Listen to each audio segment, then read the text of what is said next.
جب عبد المطلب کو اللہ تعالیٰ نے مطلب کی وفات کے بعد سرداری دی اور وہ جوان ہوئے، تو اب 300 سال حضرت عیسیٰ سے پہلے، ٹھیک ہے، اور پھر تقریباً 500 سال حضرت عیسیٰ کے بعد 800 سال ہو گئے تھے زمزم کا کنواں بند تھا۔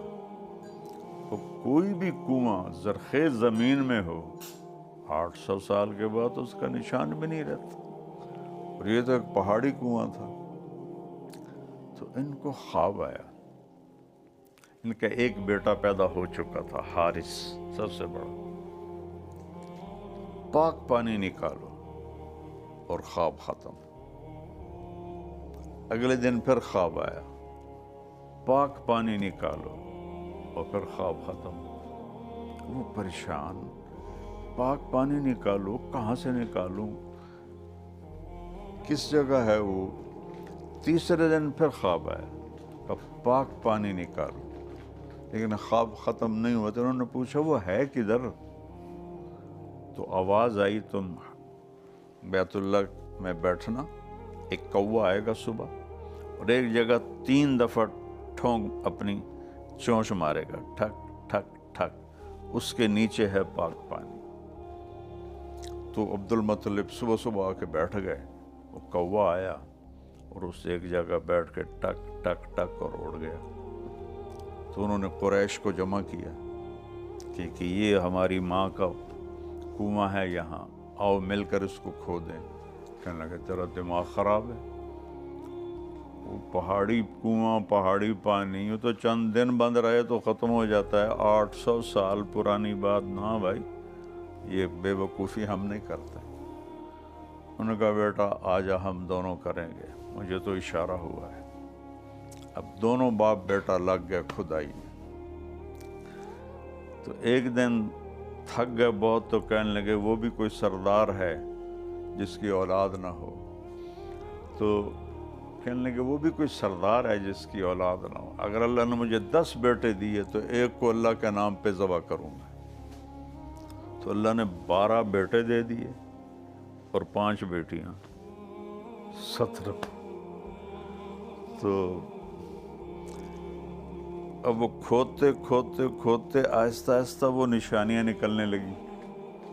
اور جب وہ نشانیاں نکلنے لگی تو سارے قریش آ گئے، بھئی ہم بھی ساتھ کے، ان کا دفع ہو جاؤ سارے، اب یہ صرف بنو ہاشم کا کنواں ہے اور کسی کا نہیں ہے۔ تو آخر تک اس کا جو حاجیوں کو جو پانی پلانا تھا وہ بنو ہاشم کی ذمہ داری تھی۔ آخری حج پر جب آپ طواف زیارت سے فارغ ہوئے اور آ کر آئے نا کنویں پر، تو حضرت عباس اور حضرت فضل بن عباس اور حضرت ام فضل آپ کی بیگم یہ پانی پلا رہے تھے، عورتوں کو یا مردوں کو۔ آپ نے کہا میرا چچا، میرا جی چاہتا ہے میں بھی یہاں کھڑے ہو کے پانی پلاؤں، پر پھر میرے اوپر رش ہو جائے گا اور ہنگامہ ہو جائے گا، تو مجھے تو پانی پلا۔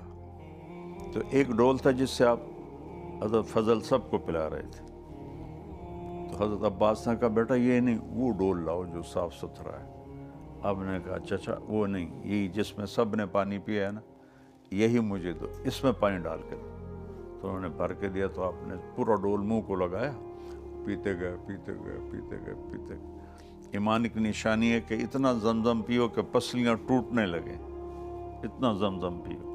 ویسے پیتے گئے، چڑھاتے گئے چڑھاتے گئے، جب ایسے پسلیاں باہر نکل آئیں تو جو باقی جو بچا تھا سارا اپنے اوپر ڈال لیا۔ گرمیوں کا حج تھا نا، سارا اپنے اوپر ڈال لیا۔ تو عبد المطلب نے کہا اب یہ کنواں بنو ہاشم کا ہے، اب یہ اور کسی کا نہیں ہے، تو پھر انہی کا ہی رہا۔ تو جب وہ بچے جوان ہو گئے تو سب کو اکٹھا کیا کہ میں نے یہ منت مانی تھی کہ ایک کو ذبح کروں گا، تم تیار ہو؟ تو آپ اس زمانے کی اطاعت دیکھو، نہ ایمان ہے نہ اسلام ہے۔ کہا ابا جس کے کندھے پہ ہاتھ رکھے گا وہ تیار ہے، جس کے لیے ذبح ہونے کے لیے۔ تو عبد المطلب نے کہا نہیں میں قرعہ ڈالوں گا۔ تو قرعہ ڈالا گیا، تو حضرت عبداللہ کے نام قرآن نکل آیا. وہ سب سے محبوب تھے. حضرت عبداللہ سب سے پیارے تھے. تو اب ان کا دل بھی مٹھی میں. تو جب انہوں نے اس کا ہاتھ پکڑا اور لے کے چلے تو شور مچ گیا. حضرت عبداللہ کی والدہ کا نام بھی فاطمہ تھا، فاطمہ بنت عمر. تو اس نے کہا عبد المطلب یہ ظلم ہوگا، تم بچوں کو ذبح کرو اپنی منت کے لیے. جب قریش بھی اکٹھے ہو گئے، ان کا ہم یہ کبھی نہیں ہونے دیں گے. حضرت عمرو بن عاص کے والد جو تھا بیچارہ عاص بن وائل، کام تو بڑا کر گیا، ایمان سے محروم رہا. اللہ کے نبی کا زمانہ پایا اس نے، کہنے لگا عبد المطلب یہ ظلم نہیں ہوگا میرے ہوتے ہوئے. کہنے لگے یہ سردار کا بول ہے. عاص نے کہا تیرے آگے بھی کمی نہیں، سردار کھڑا ہوا ہے.